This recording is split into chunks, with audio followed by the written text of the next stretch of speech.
Welcome back learners. कल हमने इस क्वेश्चन का पार्ट फर्स्ट एंड सेकंड कर लिया था। आज हम इसमें थर्ड पार्ट करते हैं। और जैसा कि आप जानते हैं, हम ये कर रहे हैं कि बॉक्सेस में आने वाले नंबर्स का पता लगा रहे हैं। कंडीशन ये है कि ये सभी नंबर्स एपी में हैं।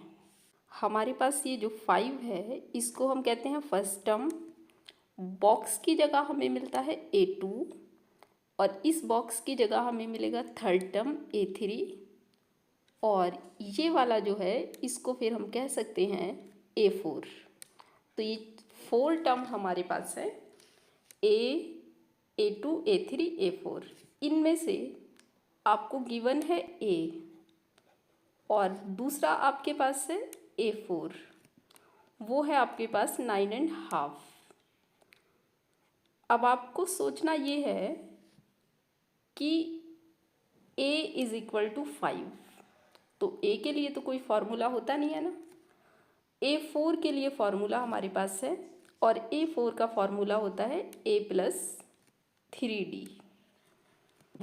देखिए, फार्मूला आपने ऐसे बनाना है कि फर्स्ट टर्म A को लिखना है, प्लस लिखना है, उसके बाद जो चीज़ सफिक्स में है उसमें से एक कम करके उसे D के साथ लिख दीजिए।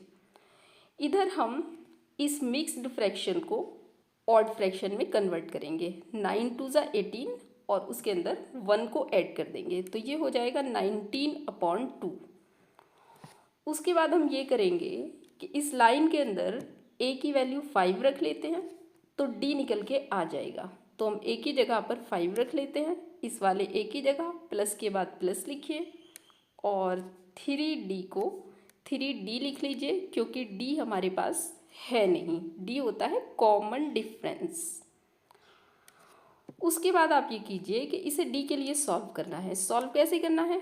आपने वो सभी टर्म जिनमें D नहीं है उन्हें बराबर के एक साइड रखना है और D वाले टर्म को बराबर के एक साइड रखना है। तो हमने 5 को उठा के इधर ले आए हैं ताकि ये बिना D वाले टर्म यानी कांस्टेंट टर्म एक साइड हो जाए।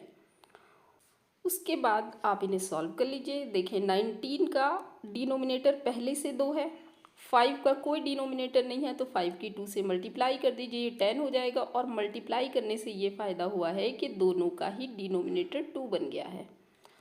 अब आप इसको आगे सॉल्व कर लीजिए। तो जब आप इसको आगे सॉल्व करेंगे तो 3D = 19 में से 10 गया तो आपके पास 9 बचते हैं और अपॉन में 2।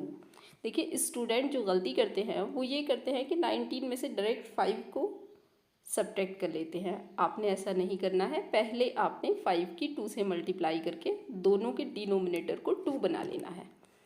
अब आप इस 3 से इस 3 को डिवाइड कर लीजिए, क्योंकि ये 3 इसके डिवाइडेशन में जाएगा, पहले से इसके डिवाइडेशन में 2 है, तो ये इसे वैसे भी डिवाइड कर देगा, आप यहीं डिवाइड कर सकते हैं। तो ये 3/2 आ गया। तो कॉमन डिफरेंस हमें मिल गया है 3/2 और फर्स्ट टर्म हमारे पास है 5। अब हमें चाहिए A2। तो A2 को निकालने के लिए A2 के फॉर्मूले को ओपन कर लीजिए, यानी आपका बनेगा A2 = A+।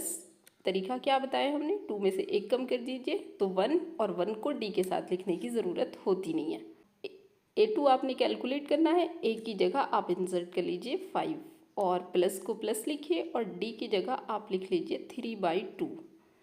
अब फिर से वही बात आ गई। देखिए, 5 में सीधे 3 को ऐड नहीं किया जा सकता, तो क्या करना पड़ेगा आपको? पहले पूरे का डिनोमिनेटर बनाना होगा।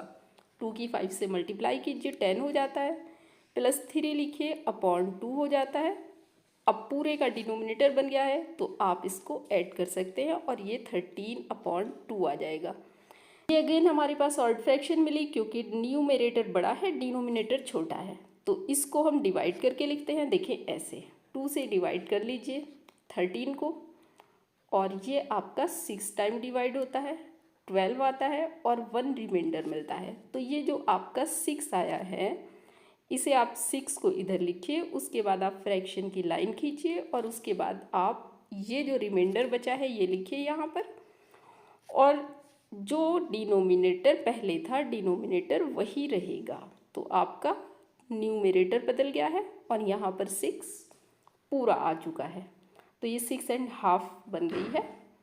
देखिए, जब हमें आंसर लिखना होता है तो हमें ऑड फ्रैक्शन को मिक्स्ड फ्रैक्शन में कन्वर्ट करके देना चाहिए, लेकिन अगर हमें कैलकुलेशन करनी है और मिक्स्ड फ्रैक्शन आ रही है तो फिर हमें उसे ऑड फ्रैक्शन में कन्वर्ट करना चाहिए। तो A2 हमें यहाँ मिला है 6.5। अब बात कर लेते हैं A3 की। तो A3 के लिए जो फॉर्मूला बनेगा वो बनेगा A + 2D, और इसके अंदर जब वैल्यू को इंसर्ट करते हैं यानी A की जगह आप रखते हैं 5 और प्लस को प्लस लिखिए, 2 की जगह 2 लिखिए, मल्टीप्लाई लगाइए, D की जगह 3/2 लिखिए, तो 2 से 2 कट हो जाता है और ये हमें मिलता है 5+, देखिए 2 से 2 1 टाइम्स कट हुआ है तो 3 1 सा 3, और ये आपको 8 मिल जाता है। यानी A3 जो आपके पास आया है वो 8 आया है। जब आप पूरा क्वेश्चन सॉल्व कर लिए तो फिर चेक भी किया कीजिए। देखें ये 5 है यानी 5 है, और ये 6.5 यानी 6.5 है, तो 5 और 6.5 में 1.5 रुपये का अंतर हो गया। और इस वाले टर्म और इस वाले टर्म को देख सकते हैं आप, यहाँ पर भी 1.5 का अंतर है, ये 6.5 है और ये 8 है, और ये 8 है और ये 9.5 है, यहाँ पर भी 1.5 का डिफरेंस है। कॉमन डिफरेंस अगर सेम है तो ये AP है, और यही कंडीशन आपको दी गई थी कि ये AP है। इस तरह फिल करने थे आपको ये बॉक्स कि ये AP बन जाए।